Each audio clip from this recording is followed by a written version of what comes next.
Congolais, Congolaises, chers compatriotes, bonjour. Notre sujet du jour s'intitule « Ce que les Bakongo reprochent au Mboshi Doyo ».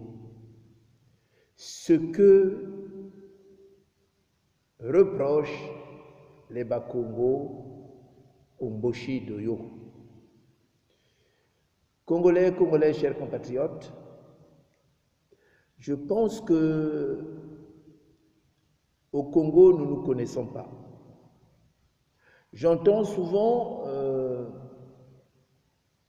dans les bouches des gens, de nos frères, de nos compatriotes du Nord, dire que les Bakongo sont tribalistes.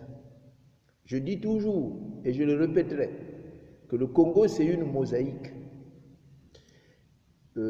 Mosaïque composée des Congolais issus de la colonisation et des populations locales. C'est les archives du Congo qui l'expliquent. Nos parents nous l'ont dit.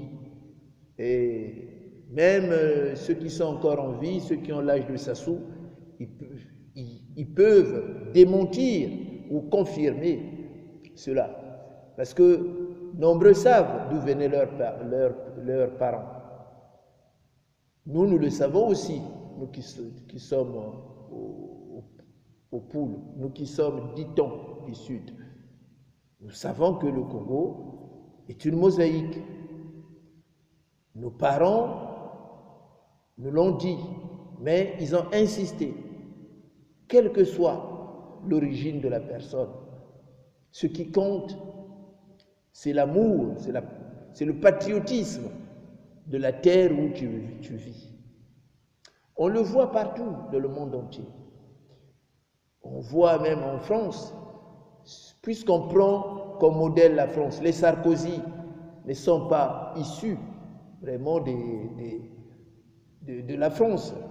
C'est des Français dont les parents viennent d'ailleurs. Mais on a vu comment il s'est battu. Comment il a détruit même d'autres pays comme la Côte d'Ivoire, comment il a soutenu Sassou Nguesso pour défendre les intérêts de son pays. On le voit partout.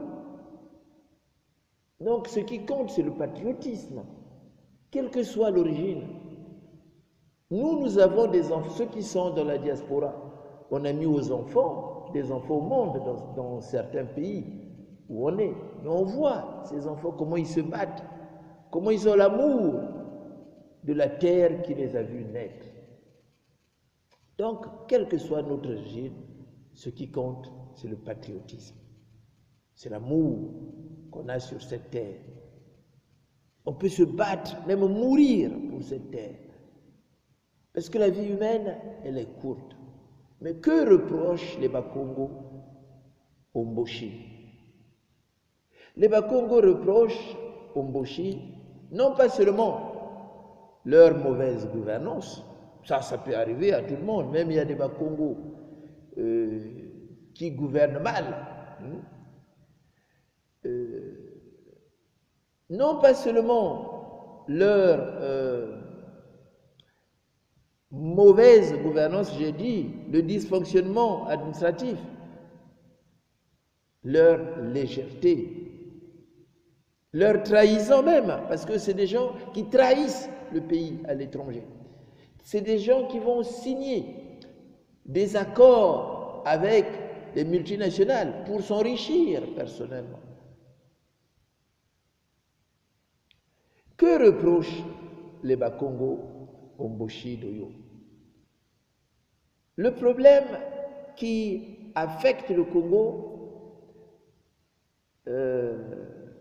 dirais-je, les problèmes qui affectent le Congo sont certes la mauvaise gouvernance, comme je viens de dire, et le dysfonctionnement administratif. Mais le vrai problème part de la faiblesse dans le sentiment d'appartenance à l'État-nation du Congo. Il y a une faiblesse. Une faiblesse. On ne le sent pas, on ne sent pas, nous on ne le sent pas.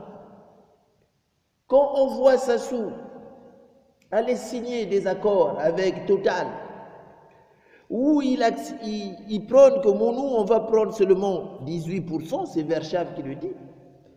Quand quelqu'un est battu aux élections, il prend des armes, il massacre les autres, parce que les multinationales le poussent pour protéger les intérêts de ces multinationales. Quand on voit quelqu'un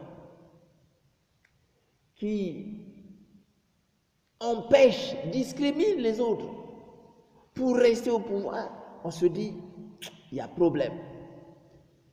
Donc, nous sentons que vraiment en lui, il y a une faiblesse du sentiment d'appartenance à la nation congolaise. Tout l'argent qu'il vole, il va le mettre à l'étranger. Il est malade, il vient se faire soigner en Europe. Il ne peut même pas investir à construire des hôpitaux dignes de ce nom pour qu'on puisse soigner les ministres sur place au lieu de venir dépenser de l'argent en Europe. Nous voyons qu'il y a une faiblesse du sentiment d'appartenance à la nation congolaise. Parce qu'il renforce la division, le tribalisme des terres. Parce que s'il y a un tribalisme qui fait rage chez nous, c'est le tribalisme des terres. Depuis la colonisation, les populations locales ont été discriminées. Leurs terres ont été expropriées. Donc, on les a empêchés même d'aller à l'école. D'où, par exemple, la lutte de Machua. D'où, par exemple, les Machuanistes, les corbeaux. M. Nzungu Fidèle, Nzungu Malassou, qui a créé cette structure, cette église. Nzungu Malassou, un jour, parce qu'il était presque l'homme à tout faire de l'église qui était en face de chez lui, l'église Saint-Joseph. Un jour, il sort de cette église pour rentrer chez lui. Le monsieur rentre en coma. Le monsieur, en se réveillant, quelque temps après, dit qu'il a vu nos ancêtres qui ont dit que ce n'est pas par la violence qu'on va résoudre les problèmes. C'est dans la paix, c'est en priant, c'est en invoquant nos ancêtres que le blanc comprendra que nous sommes des humains. Donc vous voyez, ces gens-là se sont levés pour défendre la dignité de la race noire. Machua, en prônant les valeurs universelles, Nzungu, en prônant les valeurs spirituelles universelles, parce que la spiritualité aussi est universelle. Parce qu'on a tous les 4 éléments. On utilise tous les 4 éléments dans la spiritualité. L'eau, le feu, l'air et la terre. Donc, ce que nous reprochons, par exemple au Moshi, c'est cette faiblesse du sentiment d'appartenance à la nation congolaise. Le PCT n'a pas d'idéologie et un programme patriotique qui prône l'amour ou le sentiment d'appartenance à l'État du Congo. Ça n'existe pas. Ce parti prône la culture du vol, la culture de la fraude, la culture de la trahison du pays à l'étranger pour s'enrichir. Ce parti prône le tribalisme de terre Au nord, c'est chez nous. Au sud, chez les Bakongo. Voilà un parti politique qui, au lieu d'aider la population à avoir le patriotisme, l'amour du pays, ce parti est en train de diviser les Congolais. Le PCT est le parti qui a mis le tribalisme de terre dans notre pays. Le PCT, c'est le parti qui a favorisé la construction de l'identité nordiste avec des savants comme Obenga qui prônent la culture de Banamaï, la nation Banamaï. Alors qu'on n'avait pas besoin de ça, on avait besoin du patriotisme comme l'avait fait Jacques Opango.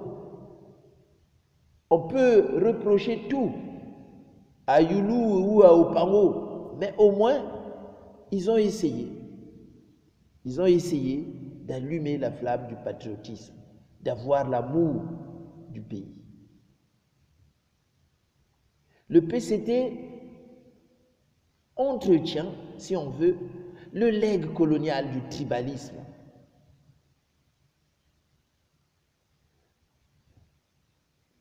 La faiblesse de l'identité nationale, du Mboshi, ne vient pas seulement, j'allais dire, des habitudes culturelles, mais si on voit bien, parce que ces gens-là, on dirait ils veulent continuer à discriminer les populations locales. Comme on a dit, le Congo, c'est une mosaïque humaine composée des populations issues de la colonisation et des populations locales. Si on regarde bien les populations issues de la colonisation, n'aiment pas les populations locales. Les Congolais issus de la colonisation n'aiment pas les populations locales.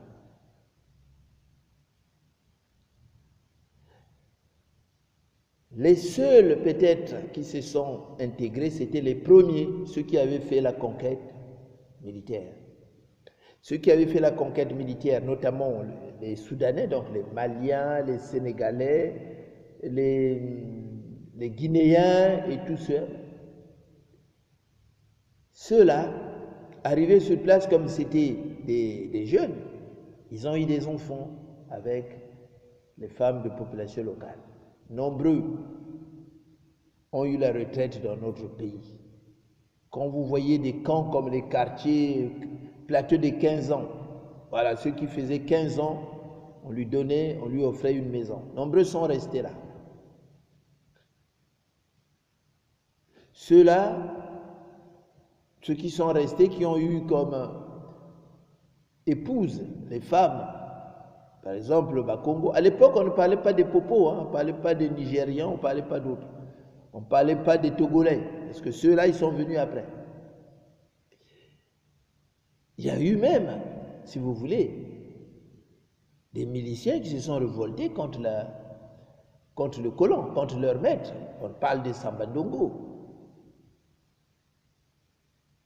Mais dans notre histoire, si on voit bien ceux qui ont fait l'histoire, ce sont ceux qui portent ce sang-là, les Anges Diawara, on le voit. Donc, les Soudanais, donc le Soudan français, nombreux se sont mélangés. Nombreux ont mélangé leur sang avec les populations locales. Mais la France, après la révolte des tirailleurs sénégalais à Dakar pour le problème de pension, a mis en place une autre politique pour les écarter et appuyer des nouveaux vassaux, notamment les Popos, Togo, Bénin, Nigeria, donc les Ibo, les Ibo de Nigeria, les Yoruba de Nigeria. Donc, les Haoussa du Nigeria surtout. Voilà. Donc la France va appuyer ces gens-là pour discriminer les Sénégalais, les Maliens et tout ça, ceux qui avaient fait la conquête. Parce qu'à l'époque, donc l'armée congolaise, si vous voulez l'armée congolaise, c'est en quelque sorte l'armée coloniale. Ceux qui étaient dans l'armée coloniale, c'est les mêmes que la France a mis dans l'armée congolaise. Voilà pourquoi les Machuanistes disent Beto Barabanzana. Beto Barabanzana, on n'a personne. Le Congo est entre les mains des Congolais issus de la colonisation. Notamment entre les mains aujourd'hui des Popos. Là n'est pas le problème. Là n'est pas le problème. Le problème est que c'est le manque, c'est la faiblesse du sentiment patriotique chez ces gens-là. Ces gens-là ne se sont jamais sentis au Congo chez eux. Alors que c'est le contraire qui devait se faire, c'est devenu leur pays. Quand le colon, à la veille de l'indépendance, avait compris que le Congo de demain peut être un Congo démocratique, mais pour empêcher la démocratie, qu'est-ce que le colon a fait? Il a pris les cadres qu'il avait amenés, qu'il a donné la nationalité congolaise. Il a pris l'armée coloniale, qu'il a transformée en armée nationale. L'armée nationale. Les premiers qui ont commencé ont cherché à prôner le patriotisme. Sous Youlou, sous Massamba Deba, même Ngwabi à un certain moment. C'est ce que fait le cardinal Émile Biayenda. Le cardinal Émile Biayenda, en prenant Massamba Deba, en prenant Marie Ngwabi, c'est l'unité des trois, c'est l'unité du Congo. Congolais issus de la colonisation et les populations locales. Unissons-nous, bâtissons notre pays. C'est ça. L'idée était bonne, mais c'est la pratique qu'on peut condamner. Massamba Deba, avec l'idée de la Géménaire pour inculquer le patriotisme aux jeunes, l'idée était louable, mais dans la pratique, il s'est fourvoyé. Les vieux démons les ont rattrapés, et voilà, ça a continué comme pendant la colonisation. Congolais issus de la colonisation d'un côté, population locale de l'autre. Le problème du Congo, c'est le manque de patriotisme. C'est le manque de patriotisme. On a l'impression que les gens n'aiment pas le Congo, ils aiment que les richesses du Congo. Ils font du business avec les richesses du Congo. Ils se lient des relations avec les multinationales pour mettre la main sur les richesses du Congo et marcher sur les autres. C'est ce que nous reprochons au Mboshi.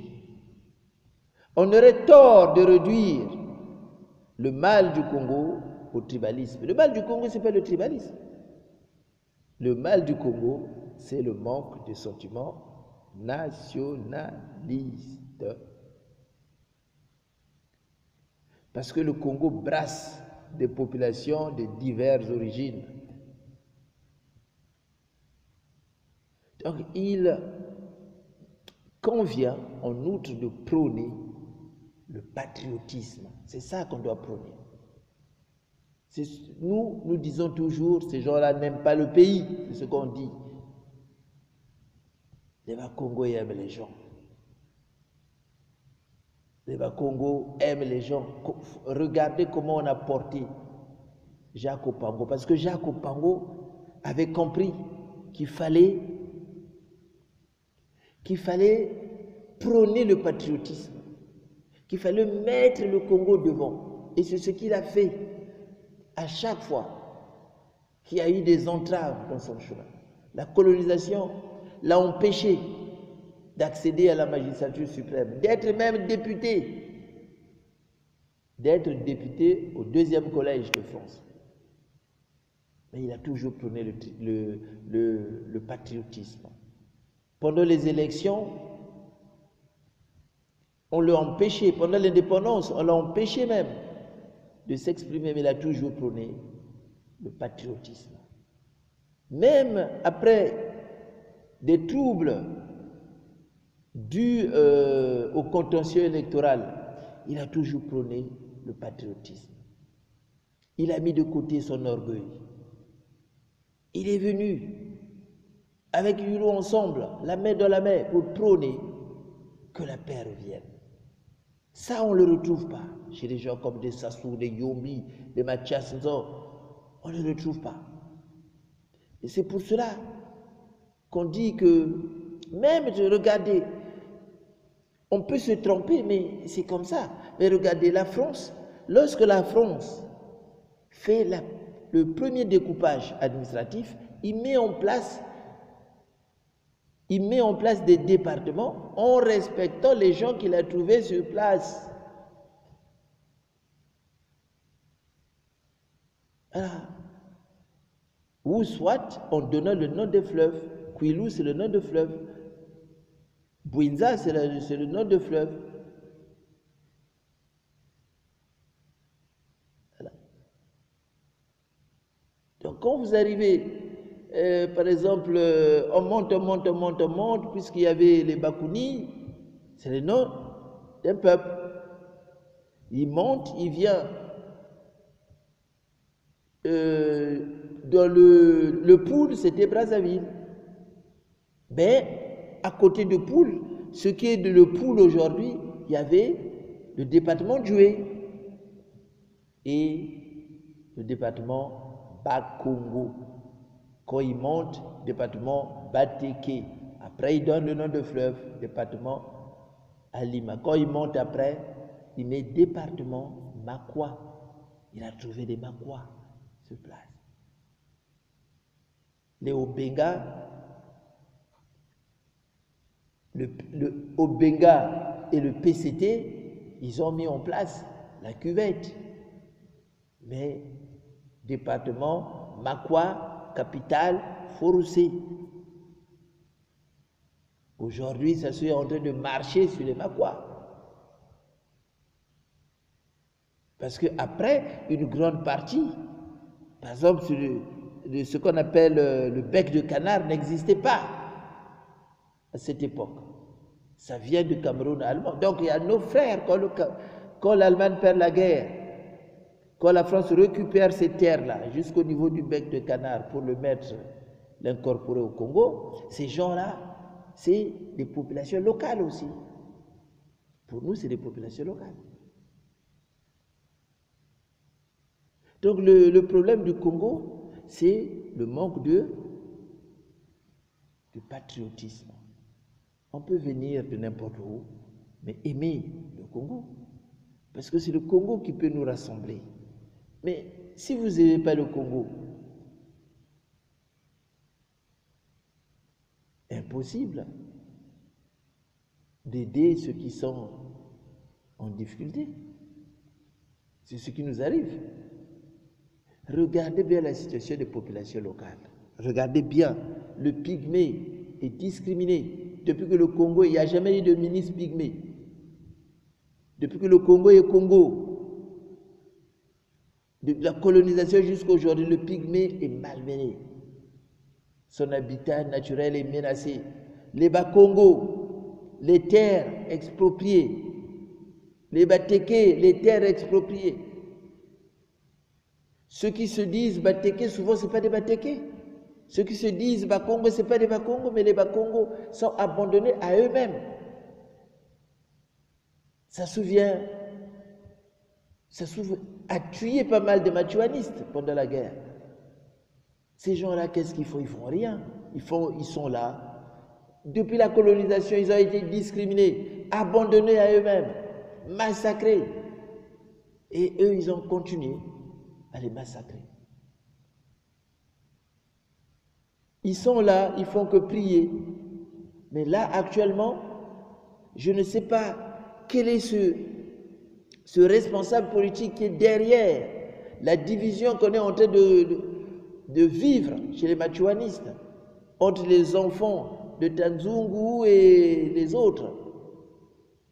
Donc là, Mpisa est presque scellé. Personne ne peut accéder là-bas. Ils ont été chassés. On est en train d'attendre la décision de justice. Tout ça, c'est parce qu'on n'aime pas notre pays. Aucun Bas-Congo n'est contre les Bouchis. Aucun Bas-Congo ne prône le départ des Congolais issus de la colonisation. Aucun Bas-Congo, parce que nous, on dit Gatabantu. Zalarabantu, Kadena Koko. Tout ce que nous avons, nos ancêtres ont subi, de la colonisation jusqu'à aujourd'hui, de l'esclavage jusqu'à aujourd'hui, a forgé notre caractère. On ne prône pas le tribalisme. On ne prône pas la division. Car le veut, non, nous sommes tous des Noirs. Nous avons le sang noir qui coule en nous. À la base, les Noirs ont les mêmes origines. À la base, on dit tous, nous venons d'Égypte. Mais pourquoi prôner? Au Benga, par exemple, égyptologue, la vidéo existe encore, il dit seul Sassou peut commander ce pays. Mais l'égyptologie qu'il enseigne, à quoi ça sert? Mais enseigner l'égyptologie, mais c'est être un modèle, parce que les Égyptiens prônent